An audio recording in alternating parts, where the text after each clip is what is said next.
And we're on. Welcome. If you're new to this channel, let me introduce myself. My name is Logan. This is Timeless Personal Growth and Development. And today we're talking about child development. You want to guide your children, not help them. So let's get started. So as I mentioned in previous videos, I work in the education system. I work with elementary school children, and I see it all the time with professionals I work with. I see it all the time with parents. Everyone has their own opinion, their own approach, their own strategy on how to deal with children and how to raise them, how to effectively interact with them that could benefit them and benefit their development. And there's also a lot of different parenting trends we see nowadays. We see free range parenting, we see helicopter parenting. Everyone has their own ideas, their own thoughts of what works best and what doesn't. And in this video I'm going to talk about, to me, what works best and what has worked best in my experience. For me, interacting with children and working with children, what has worked best for me is to guide them. Do not help them. I'll give you a tiny little example. Children at a young age, children at 5, 6 years old, they're doing what? They're learning how to, especially now in winter time, they're doing what? They're learning how to get themselves dressed, put their snow pants on, how to tie their shoes, to tie their boots. Something as very small and very little as simply as zipping up their jacket can go a long way in building confidence and building self-esteem.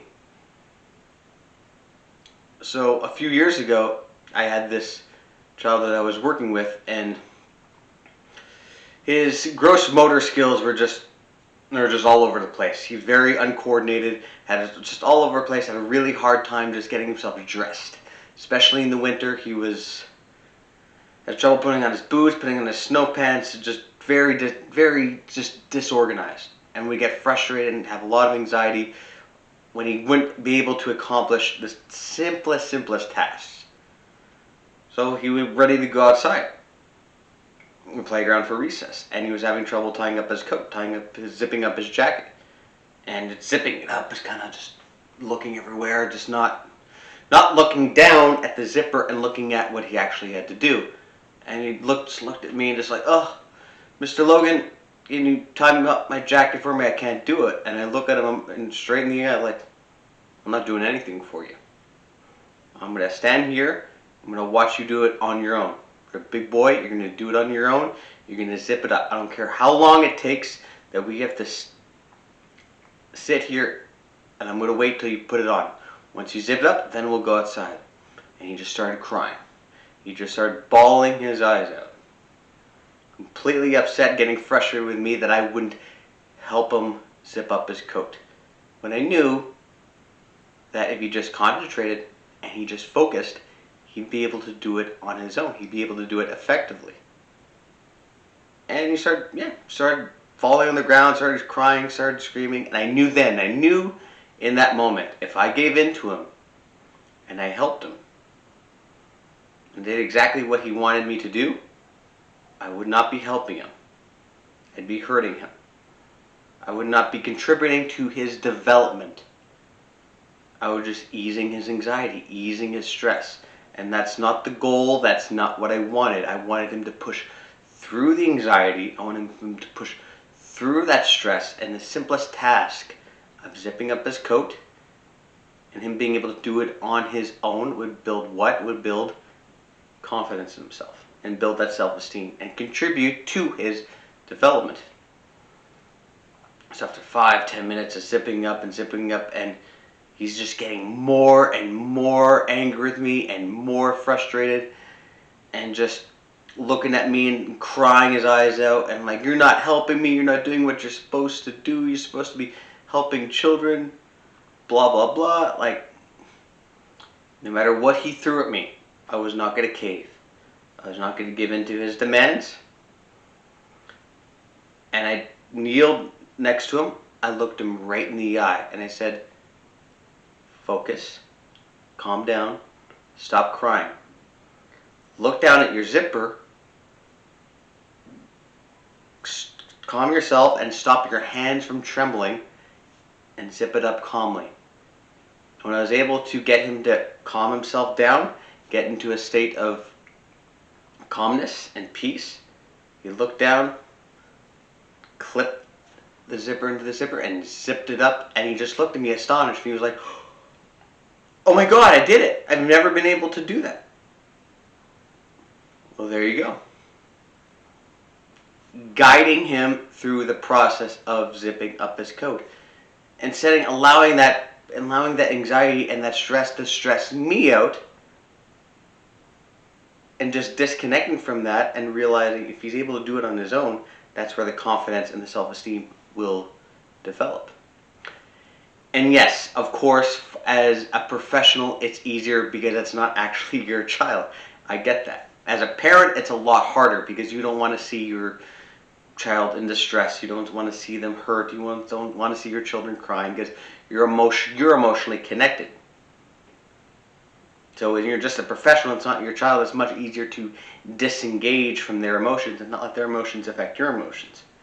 Your parent is a lot harder because their feelings are going to affect your feelings. And of course, I understand that as parents, it's much, much harder to do that. I'm not a parent myself. Hopefully, yes, one day I will be, but I'm hoping I will be able to have the exact same approach that I do with the kids I work with. Be able to disengage out of those emotions, that if I'm helping my child a little too much, it's hurting them. It's hurting their development and allowing your child to struggle. And it doesn't matter if they're little kids in kindergarten or grade 1. You can have, I'll give you, here's an example. If you have a child, not a child, but a grown adult who is your child, your son or your daughter, and they're in credit card debt, and they're asking their mother or their father, hey, can you help me in my credit card debt? Can you help me pay this off? Because they got themselves into deep credit card debt by not being financially disciplined with their finances. Let's say you have a 25-year-old man who's in, let's say, thousands and thousands of dollars in credit card debt, and he goes to his father and says, hey, I bought myself a car that I couldn't afford. I bought myself a motorcycle that I couldn't afford, and now I'm in debt. Hey, can you help me through the credit card debt so I can pay off all my bills, so I can pay everything off, because I'm struggling a little bit here? A good father, a good parent would say no. Absolutely not. In that situation, if it was me, if I had a 20-year-old something son or daughter, and they went way beyond what they could have afforded, I would absolutely say no, I'm not helping you. Why? Because you got yourself into that financial situation, not me. If that financial situation was not your fault, did not happen because of you, that's a different story. But you bought things you knew you couldn't afford and you bought it anyway, you're going to dig yourself out of that hole. The one thing I would do to help them is not pay it off, not give them money. Help them make a financial plan to pay it off. Okay, you're going to put every month, you're going to put this amount of income that you have coming in every month. Every month you're going to pay this amount, 200, 300, whatever it is, on that credit card. And no matter what your situation is, you're not going to spend your money on stupid things that you don't need, stupid things that don't add any value, don't contribute to your life. That you're going to, no matter what, you're going to pay that $200, $300 a month, and you're going to slowly pay off that credit card.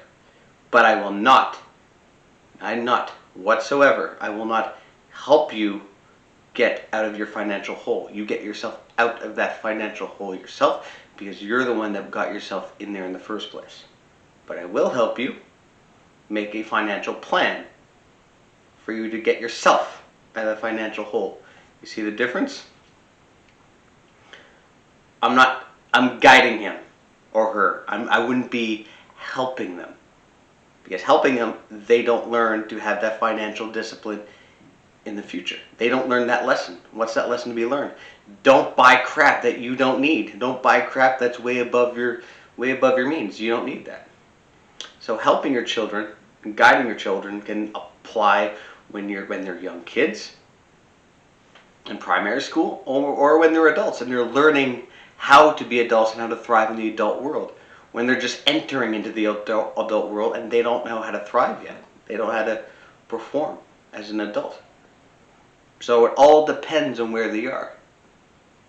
That's why you got to remember, when you're helping your children, you're hurting your children. You don't want to help, you want to guide. Because when you help them too much, it takes away from those lessons. And it's those lessons that are the character building situations that they need to develop. They need those lessons, those really hard lessons. And I needed those hard lessons. I needed it myself. When I moved out on my own for the first time, it was 10, 11 years ago, I was unequipped and unprepared mentally, emotionally, financially, like developmentally, every possible way to thrive in the adult world. I was not prepared. I had to do what? I had to learn the hard way. But I wasn't helped. I was guided. I needed the hard lessons. I needed to punch in the face and be smacked around a little bit for me to learn to thrive in the adult world. And that's where I grew, and that's where I matured and developed. And it's the same concept. Little kids mature and develop through hard lessons.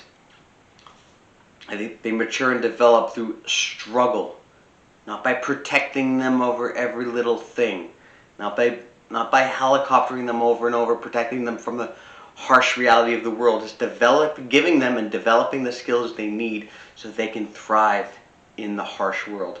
And yes, the world can be harsh. We don't want to build a protective bubble over them. We want to give them the tools and the skill set to be able to thrive in that world on their own, be able to fly on their own. Because at a certain point, you got to disconnect from your kids and let them go. Let them fly on their own. And how are they able to fly? You haven't given them their wings. Because you're protecting them from falling all the time. They need to fall. When you're helping your children, you're hurting your children. You always want to make sure you are guiding them. And on that note, thank you so much for watching, guys. If you like this video, you can like, comment, and subscribe. Follow me on Twitter, LinkedIn, Logan Ryder, Timeless Personal Growth and Development. And I will see you all in the next video. Have a great day.